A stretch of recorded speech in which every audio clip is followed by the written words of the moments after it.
একটা মানুষের সাথে কেউ যখন অভিনয় করে, একটা জিনিস লক্ষ্য করে দেখবে, মানে কিছু বন্ধুত্বের কথা বলছি, আমাদের কিছু ভালোবাসার সম্পর্কের কথা বলছি, যেখানে কিছু মানুষ আছে যারা অভিনয় করে যে খুব ভালোবাসে বা খুব ভালো বন্ধু, এই ধরনের অভিনয়গুলো কিন্তু লক্ষ্য করে দেখবে সেটা কিন্তু বেশি দিন চলতে পারে না। কারণ সত্যিটা সত্যি আর মিথ্যেটা মিথ্যে। একটা মিথ্যেকে বেশি দিন কিন্তু টানা যায় না।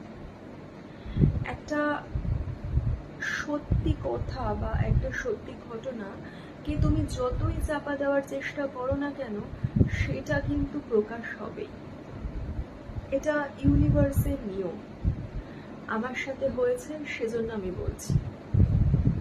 একজন মানুষ তোমার সাথে যতই অভিনয় করুক, সে তোমার ভালো বন্ধু হয়, তোমায় খুব ভালোবাসে, সত্যি তুমি কোনোদিনই চাপতে পারবে না।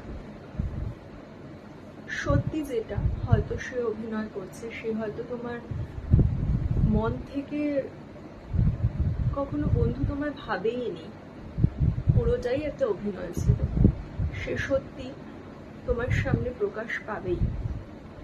আর আমরা অনেকেই ভাবি যে আমাদের সাথে এরকম হলো, এটা তো আমাদের কোনো দোষ না, এটা তো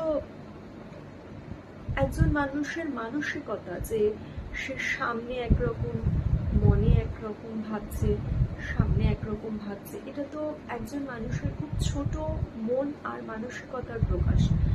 সেজন্য আমাদের সাথে কিভাবে খারাপ হয়ে গেল? বরঞ্চ এটা তো আমাদের সাথে ভালো হলো যে একটা খারাপ মানুষ আমাদের জীবন থেকে চলে গেল। That's it.